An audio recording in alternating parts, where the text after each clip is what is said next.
या कार्यक्रमात माझ्यासोबत उपस्थित असलेले,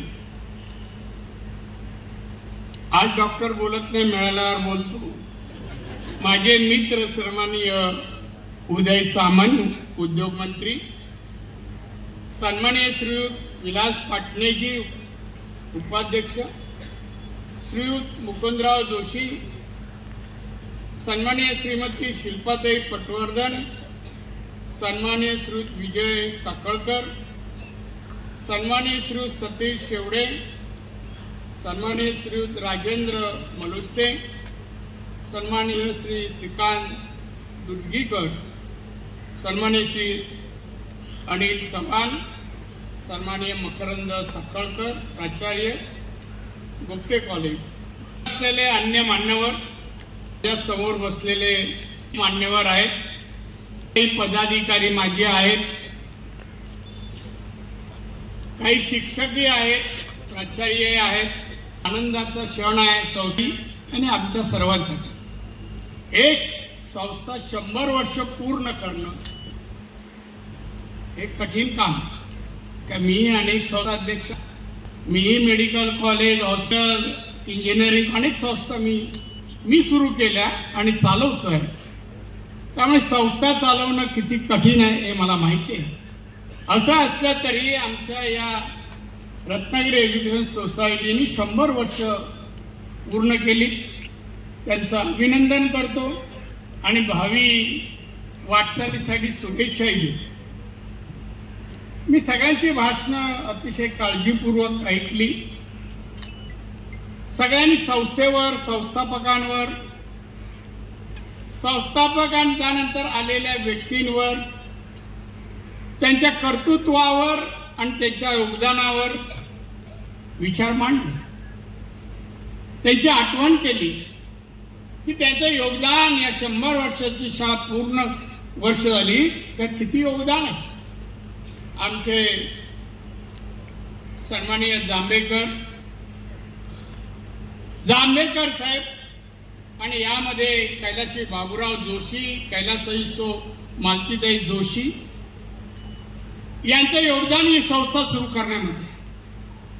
त्यांच्यासमोर नतमस्तक होणं हे आजच्या दिवशी आपल्या सर्वांचं काम आहे.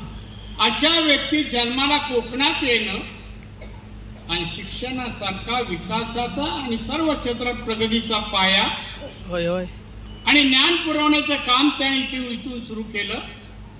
आणि म्हणून खरोखर त्यांना मी श्रद्धांजली वाहतो आणि त्याने अभिवादनही करतो. सगळ्यांची भाषणं या एकाच चाकोरीत सुरू आहेत. त्याला अपवाद आमचे मित्र पण नाहीये, कारण ती रत्नागिरीची आहे. मी सांगितलं 100 वर्ष पूर्ण करणं छोटं काम नाही आहे. संस्थेने केलं आणि संस्थाने करणं म्हणजे संस्थेला हे काय इमारती आणि हे वैभव उभारलंय त्याला पैसा लागतो आणि पैसा उभारणं त्या काळात कठीण, आताच्या काळात अति कठीण. आता लोकांकडे पैसा आहे तेव्हा देणगीदार, दानशूर लोक फार उपसायचे. तुम्ही मुंबई बघा, मुंबईत वेगवेगळ्या प्रॉपर्टीज आहेत देणगीदारांनी दिलेले आहेत. आता सांगावलं साहेब आमची संस्था विधायक शैक्षणिक काम द्यावं किती पाहिजे.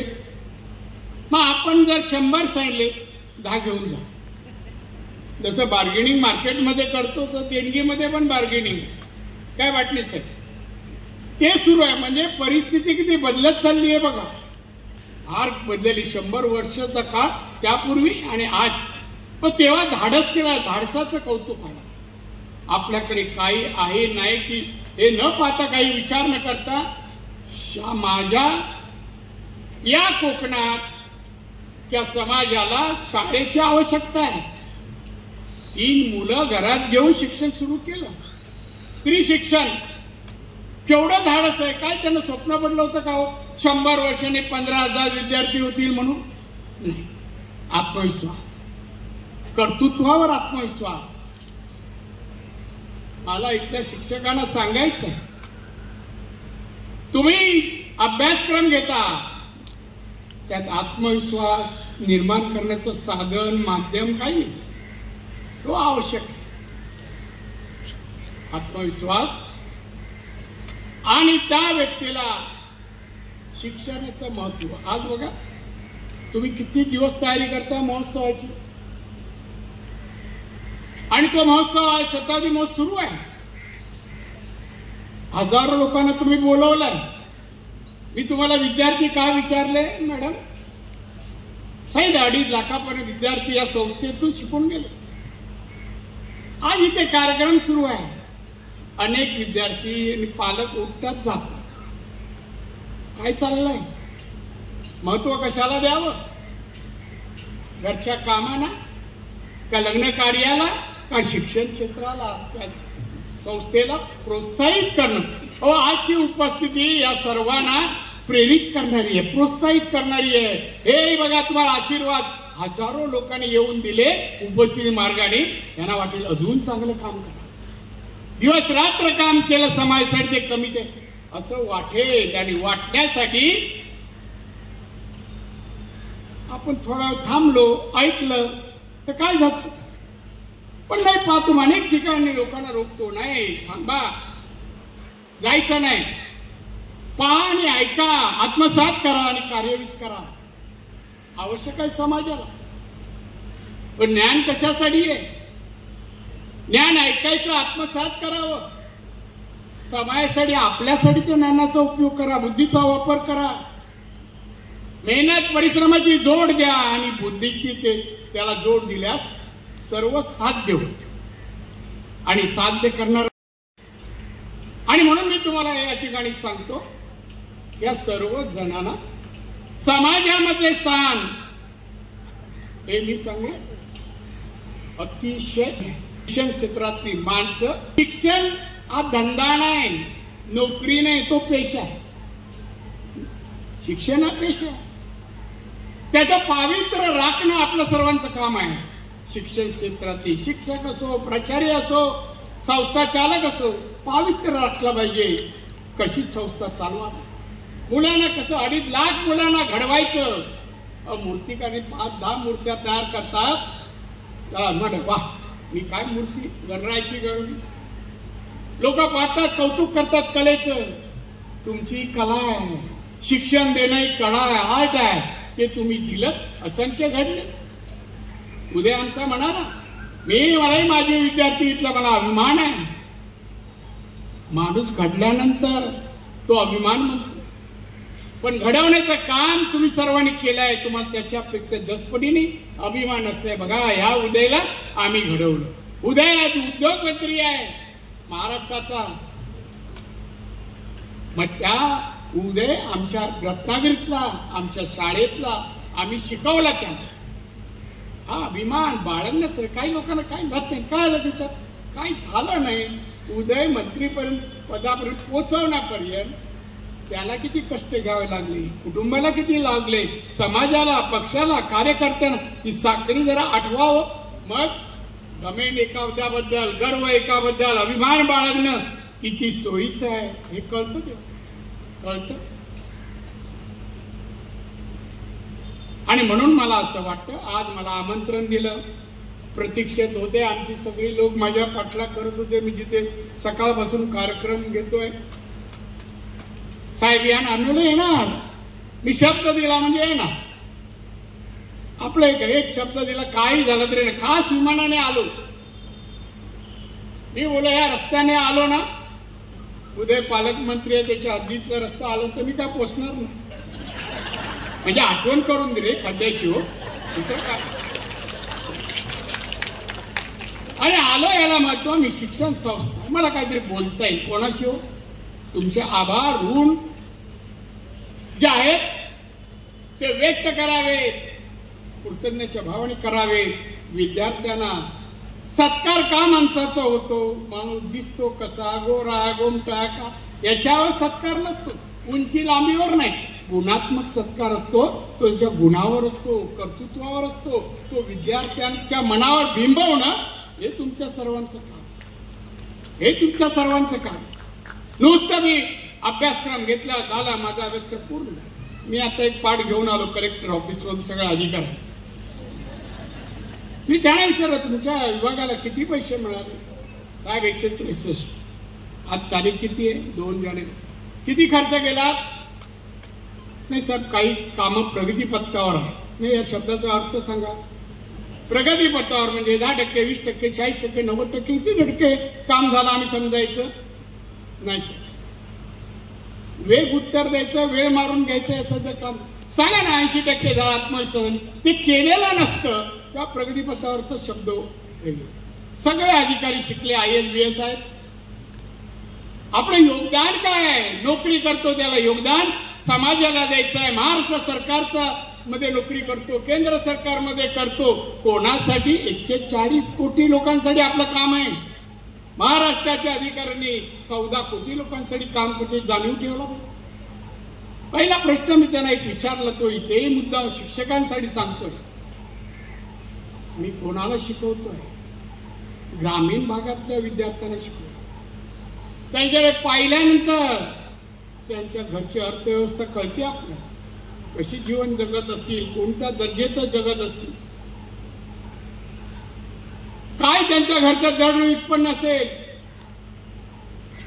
हे आपलं ज्ञान पाहिजे. आणि हे करीत आज 50,000 60,000 वर्षाचे 5 वर्ष कुटुंबाला नाही पुरत. 15-20 हजार नाही पुरत महिन्याला. मग ते वाढवायचं कोणाचं काम? सत्ताधारी अधिकारी. सत्ताधाऱ्यांनी नियम करावे, कायदे करावे, इम्प्लिमेंट करावे, अधिकारी. तुमची पर कॅपिटल इन्कम दरडोई उत्पन्न रत्नागिरी 2,01,000 सरासरी. गोवा 4.5 लाख. सिक्कीम चीनच्या बॉर्डर जवळ आहे 4,10,000. आपण तसे काय त्या परिस्थितीने सिक्कीम बिक्कीम तिकडे आहेत. मी एकदा निघालो, अर्ध्या वातावरण खराब आहे, पाऊस पडतोय, परत आलो हेलिकॉप्टर. अशा परिस्थिती राहतात. बॉर्डर पलीकडे चीनचे लोक आहेत, लष्कर, आणि आपले लोक आहेत. आपण आपल्या या भागाला, आमचे एक साहेब म्हणाले, श्रीकांतजी, अंदमान म्हणजे नाही, अंदमान आपण कोकण हा कोकण बरे गरीब होता मी आहे म्हणणार नाही. गरीब होता. जबाबदारी कोणाची? मी जेव्हा झालो ना, मी आलो 90 साली कोकणात आलो. मी लहानाचा मोठा मुंबईत झालो, जन्म कणकवलीत, पण लहानाचं शिक्षण मुंबईत. 90 साली आलो. बाळासाहेब बोलले जा राणे तू कोकणात जा, आमदार केलं उभा. नमस्कार साहेब, मला कोण ओळखत नाही, जन्म झाला मी, तुला सांगितलं तू जावं त्या लोकांची मागणी. आलो ना. खारे बड्यान ओलांडताना मी एक शपथ मनात घेतली. मला साहेबांनी पाठवलंय ना, आता कोकण आणि कोकणची माणसं यांचं भवितव्य काय घडवायचं आहे मी सांगतो. का त्यावेळी दरिद्र कोकण, मी अनेक वेळा बोलायचं नाही, मी तिथला लोकप्रतिनिधी आहे, दरिद्री गरीब नाही बोलायचं. आणि मी पण केला, मी या जिल्ह्याची दारिद्र्य गरिबी घालवणार, कमी करणार. मी आलो ना, 35,000 पर कॅपिटल इन्कम होतं, दरडोई उत्पन्न. आज 2,30,000 आहे. 30,000 ने पुढे होता.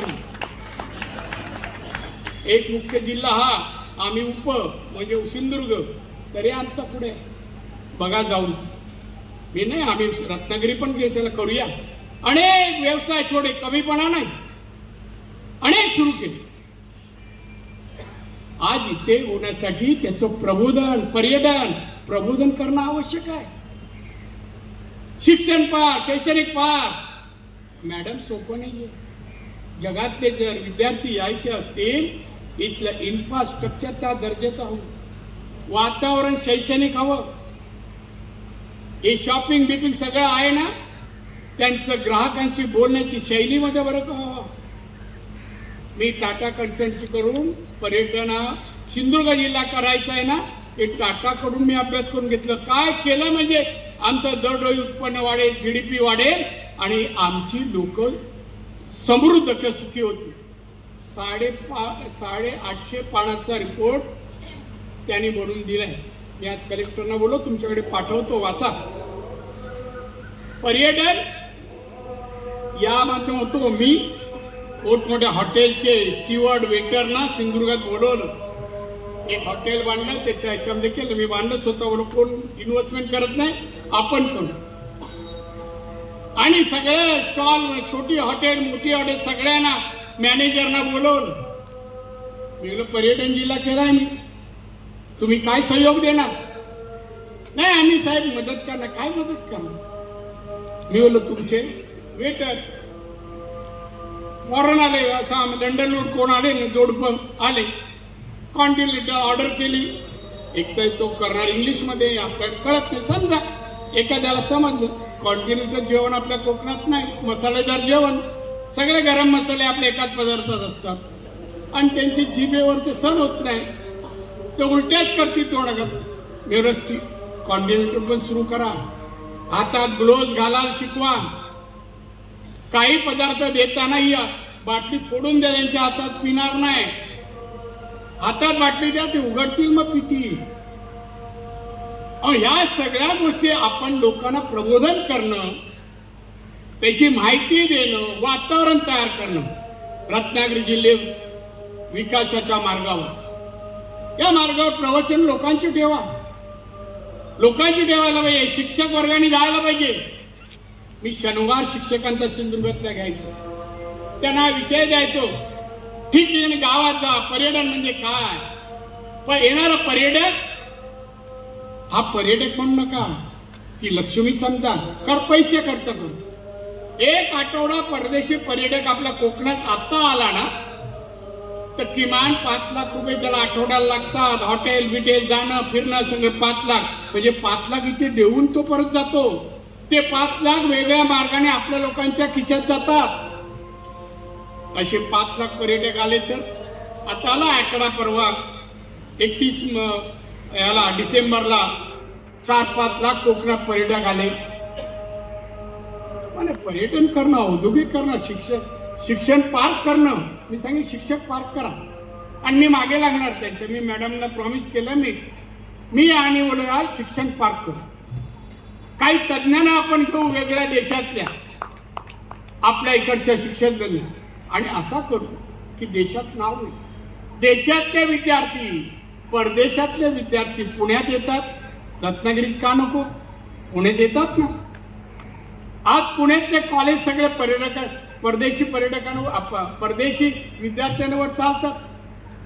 रत्नागिरी का नाही? मानसिकता करा, प्रयत्न करा, योगदान द्या, आणि मग आनंद व्यक्त करा. आम्ही घडवलं रत्नागिरी गर्वाने. असं व्हायला पाहिजे. शताब्दी महोत्सवातून शैक्षणिक प्रगतीचं मार्गदर्शन, प्रबोधन करा. आणि तुम्ही 2.5 लाख विद्यार्थ्यांना शिकवलाय, 2.5 लाख. मी दुसरा प्रश्न मॅडम तुम्हाला विचारला, त्यात IAS किती, IPS किती, फॉरेन सर्व्हिस किती, आणि उद्योजक किती? हे प्रमाण आपल्याकडे कमी. तुमचा दोष नाही, नाही हा दोष तुमचा नाही, आमचा आहे. राजकारण का पश्चिम महाराष्ट्रात सगळं औद्योगिकरण झालं? कारण आम्ही मागणीच नाही केली. आता मागणी आम्ही जागे झालाय म्हणतो, हे हवं आम्हाला. आता कॅबिनेट मध्ये आम्ही बसतो ना, बाकीच्या मागणीकडे आम्ही सांगतो कोकणाला पहिलं द्या. वर्षाच्या अर्थसंकल्पात आम्हाला काय देता? मग त्या मोबदल्यात आम्हाला हे पैसे पाहिजेत, हा प्रकल्प पाहिजे. आम्ही भांडतो तेव्हा आता मिळत आहे. आता कोकणाकडे लक्ष केंद्रित इथल्या मंत्र्याच्या वजनावर होतं, वजनावर. आता माझी ओळख करून देत असेल, पहिलं तर नाव खाली येऊन बोलले, का चुकलं तर काय होईल? मग काय घाबरलं. मी आता किती वर्ष, मी एकमेव माणूस आहे आणि देशातला 6वा माणूस आहे. देशातल्या सभागृहात सगळं काम केलं. याच्यात केलं, आपलं महानगरपालिका केलं, BST केलं, विधानसभा, विधान परिषद, राज्यसभा आणि लोकसभा सगळं. आणि मग तिथल्या सगळ्या पद्धतीवर जाताना माझ्या भाषणात उदय, कधी अनपार्लमेंट वर्ड उदय ऐकलास किंवा बाहेरच्या नाही. आज जाहीर सभेमध्ये ज्या विरोधक अटॅक करतात, ते आपलं काम आहे. माझं तर काय जशाच तसं, तिथे काय कोणाला माफी नाही. मग आणि मग त्या लोक ठरवतात हा आक्रमक आहे असं आहे. आता त्याने अंगावर आला तर मार 2 नाही 4 मार आहे काय, हे आपलं काम नाही. त्याने 2 मारले तर आपण खाली झोपेपर्यंत मारायचं आणि मग जायचं जय महाराष्ट्र म्हणून. ही आपली पद्धत आहे. असो, पण मी तुम्हाला सांगतो रत्नागिरीची संस्था अशी वातावरण करा, वातावरण घडवण्याचं काम उद्या आम्ही करू. इथे इन्फ्रास्ट्रक्चर, पायाभूत सुविधा, जनजागृती हे आम्ही काय कशी शिकवतात हे महत्वाचं आहे. आता पहिले अधिकारी सगळे ग्रेड 1 चे अधिकारी होते. आम्हाला दिली होती एक कार्यक्रम पत्रिका. मी कलेक्टरची मराठी में है मगर बहुत इसमें मिस्टेक है. कोणी केलं ड्राफ्टिंग बोललो. दर्जेदार शताब्दी महोत्सव, पण दर्जेदार शिक्षण देणारा शताब्दी महोत्सव तुमच्या संस्थेचं हे जास्त शोभेल. बोलताना अभिमान वाटेल आणि असं वाटण्याजोगं शिक्षण इथे दिलं जावं, दिलं आहे त्याबद्दल विश्वास. आणि म्हणून आज बरं वाटलं. पण याच्याबरोबर एकच मला वाटतं, शिक्षण सुद्धा मोठी होत जा. वि. स. खांडेकरांचं एक वाक्य आहे, मोठं होणं सोपं पण मोठेपण टिकवणं त्यापेक्षा कठीण. वि. स. खांडेकरांच्या अनेक पुस्तकांचा माझ्यावर प्रभाव आहे. आज नारायण राणेनं त्यांच्या एका पॅरेग्राफचा उल्लेख करतो मी, तो त्यांच्या एक पॅरेग्राफमुळे माझ्यावर परिणाम. त्या मोठेपण मिळालंय. 100 वर्ष आली, पुढच्या 100 वर्षे असाच काम प्रगतीकडे जाणार आणि दर्जा शिक्षणात सांभाळणारी संस्था म्हणजे तुमची ही रत्नागिरी एज्युकेशन सोसायटी. लोकांनी नाम उल्लेख करताना अभिमानाने केला. यांनी उदयने शाळा कॉलेज संख्या सांगितली, पण मी तो स्वतःवर बदलत होता का काय मला माहित नाही. पण मी 1ली ते 11वी पास होईपर्यंत 5 शाळा बदलायला नाही, काढून टाकण्यात येतो. तुम्ही शाळा बदला. मी 8वी पास झालो आणि शाळेचे मुख्याध्यापक पाटील होते, ते आले. माझं प्रदीप पुस्तक कॉपी आणली. राणे ते आले म्हणून मी उभा राहिलो. रिझल्ट आलाय. बोला हो सर, तुम्हाला सगळ्या विषयात चांगले मार्क आहेत, तुम्ही हुशार आहात, पण आम्ही तुम्हाला आमच्या शाळेत ठेवू इच्छित नाही. आता ते मुख्याध्यापक मी काय बोलणार. ठीक आहे सर, मी तेवढं स्वभाव होता ज्या सर्टिफिकेट जातो. घेतलंय दाखलाने गेलो. मग असे बदलत मी चेंबूरला राहणारा, अंधेरी, बांद्रा, कुर्ला शाळा करत दरवर्षी. पण आपण एक हमखास आपल्याला माहिती एवढे टक्के आपण मार्क मिळवला. आणि अनेक नंतरचा इतिहास सगळे आता मला सांगायचा नाही. पण एक मी इन्कम बसल्यानंतर कामाला लागलो, नोकरीला. आणि त्यावेळेला मी छोटे मोठे व्यवसाय मुंबईत सुरू केले होते, छोटे त्यातून पैसे यायचे. मग मी टॅक्सीने इन्कम टॅक्सला यायचो. इन्कम टॅक्स क्लार्कच होतो साधा, पण टॅक्सीने दादर वाचनालय माझ्या कॉलनीतच होतं. माझा एक मित्र जायचा आणि माझ्यासाठी पुस्तक आणलं. वि. स. खांडेकरांचं एक पुस्तक मला दिलं आणि तो गेला. मी जाताना वाचायला सुरुवात केली. दादर आल्यानंतर त्यांचा तो पर्टिक्युलर पॅरेग्राफ मी वाचायला लागलो. तुम्हाला आयुष्यात यशस्वी व्हायचं असेल, आयुष्यात यशस्वी व्हायचं असेल तर ह्या 10 गोष्टी करा आणि 10 गोष्टी करू नका. तुमच्या स्वभावात उर्मटपणा असता कामा नये. तुम्ही प्रामाणिक, सहनशील, अभ्यास करणारे, अभ्यासू असे जर असलात तर तुम्ही कोणतरी बनाल. आक्रमक स्वभाव असेल, उर्मटपणा असेल, अभ्यास वाचन न करण्याची सवय असेल तर तुम्ही कोण होणार नाही. तेवढ्यात इन्कम टॅक्सला पोचलो, मनात बोललो आपण सेकंड कॅटेगरीज आहे, काय करायचं. घरी जाऊन विचार केला, त्यावेळेला आपली कॅटेगरी सोडली पाहिजे आणि फर्स्टमध्ये जायला संकल्प केला. मला मार्गदर्शन बाळासाहेब सोडले तर मला गुरु कोण. पण मी संकल्प केला.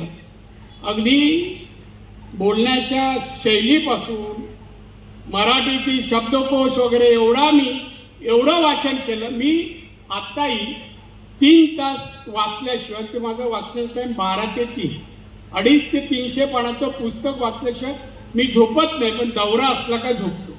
आज दौरा होता, मी लवकर तुम्ही मंत्रालयाच्या ग्रंथालयात जे गेलं ना 11 माळ्यावर, त्याला विचारा जास्तीत जास्त भाषण की ह्या विषयाची कोणाची आहे. माझं नाव नक्कीच सांगते एवढा मला विश्वास. बांधवांनो, अभ्यास निवडणं वाचा, आत्मसात करा आणि कार्यान्वित स्वतःसाठी, समाजासाठी, देशासाठी करा. केलं पाहिजे, तेवढा वेळ दिला पाहिजे. उद्याला विचारा किती तास झोपतो, मला विचारा किती तास. मी रोज 16 तास काम करतो, 16 तास आपला व्यवसाय धरून. सकाळी 1 तास व्यवसायाचा आढावा घेतो, मग बाहेर पडतो, वाचन करतो सगळे वृत्तपत्र आणि मग खातो. हे आम्ही का करतो? टिकलो पाहिजे. राजकारणात एक तरवेज माणसं येतात, मोठमोठी शिक्षण घेऊन येतात देशात परदेशातून. आपण टिकावं. माझी विनंती तुम्हाला, असे टिकणारे विद्यार्थी तयार करा. उद्या आमदार, खासदार नाही, मंत्री नाही, मुख्यमंत्री, पंतप्रधान या पदाला लायक, पात्र, गुणवत्ता आणि कर्तृत्ववान व्यक्ती तयार करायचे शिल्पकार तुम्ही आहात. शिक्षकच करतात हे सगळं. शिल्पकार जरी मूर्ती घडवत असतील तर जिवंत रूपी माणसाला, व्यक्तीला तो कर्तृत्ववान आहे, अमुक आहे, तमुक आहे, मार्गदर्शन कोण देतं? तुम्हीच देतात. प्रेरणा द्या, उत्साह वाढवा, प्रत्येक शब्दाचा अर्थ समजा, अर्थ कळला. आणि म्हणून शिक्षण हे उदरनिर्वाहाचं साधन नाही, उदरनिर्वाहाचं साधन नाही, नोकरी नाही. हा पेशा आहे. पेशा प्रामाणिकपणे जोपासा. समाजासाठी, समाजातल्या माझ्या ग्रामीण भागातील रत्नागिरीच्या डोंगराळ भागातले माझे लोक, मुलं उद्या कोणतरी बनू द्या. मुखाडा ठाणे जिल्ह्यात एक आदिवासी ठाणे जिल्ह्यात तालुका आहे. काल एक मुलगा आलाय, फोन केला मला त्यांनी परवाच्या दिवशी. राणेसाहेब, मी तुमचा चाहता आहे, मी 12वीत आहे, मी तुमच्यावर कविता केली आहे, मला तुम्हाला ऐकवायची आहे, भेटू का? कुठे भेटा? मग पीएला बोललो त्याला ऍड्रेस दे, त्याला येऊ. काल आला, सांगायला लागला. आणि मी घरच्यांना सगळ्यांना बोलवलं, बोल ते काय कविता केली. हुशार आदिवासी मुलगा, काय सुंदर मराठी त्याची, कविता गाऊन दाखवली. म्हणलं वा. म्हणलं तुला जर काय पुढे जायचंय का असेल तर मी तुला मदत करीन. समाजाच्या अशा. काल एक दुसरा फोटो पाहिला असेल, मी असं चाललो होतो देवगडला, देवगड ही गाडी समोरून आली आणि इथे टँकर आला, टक्कर जातं. मुलाचा पाय, 10 वर्ष मुलगा, पाय भार. तो रिक्षात होता मुलगा, माझी गाडी, मी मिसेस होतो, आणि तो पाय बाहेर काढला. मी थांबलो, त्यांना विचारलं कुठून आला. ते मुंबईकडे निघाले होते. 10 वर्षाचा मुलगा. मग त्याला तिथून आणलं, लीलावतीला ऍडमिट केलं. 1.25 वर्ष हॉस्पिटलला मुलगा होता. मी त्या माणसाला देखरेख करायला, माणसाला ठेवतो, तो मुस्लिम होतो देखरेख करणारा, औषध पाणी डॉक्टर सगळं काय पाहणारा तो. त्याला चालताना म्हणलं चालायला लागला का माझ्याजवळ? काल तो आला चालता, त्याला सोडलं त्याने, ते वडिलांनी चालत माझ्याकडे आलं. मी उभा राहिलो, चॉकलेट घेऊन उभा राहिला. आला, दिलं. मला कौतुक आपण संपत्ती का जमवतो? ती विधायक कामात लोकहितासाठी त्याचा उपयोग होत नसेल त्याचा काय अर्थ आहे?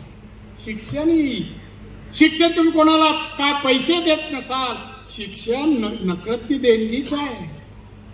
त्या देणगीवर तो आपले संसार उभे करतो, कर्तृत्व, आणि तो मोठा होतो. आज आम्ही कोण नाही, मी सर्वसामान्य एक शेतकऱ्याचा मुलगा. वडील मिलमध्ये होते, आजारी पडले, नोकरी सोडली, गावी शेती करायला. मला अगदी 12 वर्षाचा असताना आईने घेऊन माझ्या मामांकडे मुंबईत ठेवलं. मी 12 वर्षाचा 6वीत असताना ठेवलं आणि 14 वर्षापासून छोटे मोठे व्यवसाय करू लागलो. शिवसेनेत 15 वर्षाचा असताना 18 वय खोटं लिहून मी पावती फाडली 2 रुपये. ते मी नाही गेलो कारण उंचीच कमी होती. ते म्हणतील तुम्ही 18 नाही म्हणून एक उंच मित्राला घेतलं. बोल तुझं नाव नारायण राणे, जाय 2 रुपये दे, नाव सांग, रशीद आणून माझ्याकडे. आणि मी बाहेरच उभा. असा सभासद झाला. आणि शिवसेनेत कसं काम केलं तुम्हाला माहिती आहे. 39 वर्ष काम.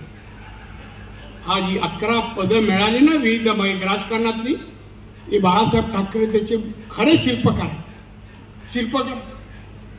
कुठे समजा रत्नागिरीला भाषण केलं, दुसऱ्या दिवशी फोन यायचा, दुसऱ्या तिसरं नारायण येऊन जायचं. काय साहेब पुढे गेला होतास कार्यक्रमाला, तुला रत्नागिरी तुझी वाचनाची कॅसेट किती फास्ट बोलतोस. लोकांशी भाषण न करू, बोलत जा. आपली माणसं आहेत, बोल. सिरियस ठेवू नको श्रोत्यांना. एक तरी कोपरखडी मार, हे साहेबांचं मार्गदर्शन. मी तयार झालो, माझ्या शिवसेना नेत्यांनी नारायण राणेला तयार केलं. माझं एक खुदा स्वतःचं श्रेय नाही. मी श्रेय मला मी कधीच घेत नाही. आजही तुमच्यातून गेल्यानंतर अनेक गोष्टी शिकेल. अरे संस्था चालवावी तर या रत्नागिरी एज्युकेशन सोसायटी सारखी चालवावी. माझ्याही संस्था आहे, माझ्याही मेडिकल कॉलेज आहे, इंजिनिअरिंग आहे. राजकारणातून निवृत्त झाल्यांची व्यवस्था पण मी केली आहे. आश्रम पण काढलाय, वृद्धाश्रम. कोणाला कुठे जागा नसेल तर आहे कणकवलीला, चांगला आहे, अगदी चांगल्या हवेशीर जागेत आहे. महिला भवन आहे, पाहायला या तुम्ही. बचत गट आहेत. कुठे कोणती वस्तू तयार करा, शंकरपाळी करा, चकली करा, अमुक करा, काय करा, कुळदाचं पीठ करा, चण्याचं आम्ही घेतो. प्रोसेसिंग नंतर पॅकिंग करतो आणि मार्केटिंग करतो. महिला भवन, महिलांना रोजगार. हे काम माझ्यासाठी नाही केलं, लोकांसाठी केलं. तो जिल्ह्यात आहे ना, मी आल्यापासून मी विरुद्ध सगळे विरोधी पक्ष एक. आम्ही दोघं वेगळ्या पक्षात असलो तर आतून मदत असते. आज तुम्ही पत्रकामध्ये काय गुपित काढलं तुम्ही बाहेर, मला त्रास नाही, याला त्रास आहे. असं फार बोललो असं वाटतं मला, थांबा असं वाटतं. कधीतरी अशीच आमच्या पटवर्धन मॅडम कधीच एखाद्या व्याख्यानाला बोला, हाक द्या, ओ म्हणून हजर राहील, तुमचं ऐकायला नाही. तुमचे विचार मला काय घेता येईल असं आहे ना. संस्था कशी चालवावी, योगदान कसं द्यावं, तुमच्याकडून शिकावं. अजून काय जमलेला सगळ्यांना या नवीन वर्षात शुभेच्छा देत असताना, तुम्ही जमलेला सर्वांना दीर्घ आयुष्य आणि उत्तम आरोग्य माझ्या रामेश्वराने द्यावं अशी प्रार्थना करतो. मला संस्थेने बोलवलं, मान सन्मान आदर, पुस्तक गुच्छ आणि थंडीत प्रेमाची ऊब येईल अशी शाल दिली. फार फार मी आभारी आहे. जय हिंद, जय महाराष्ट्र.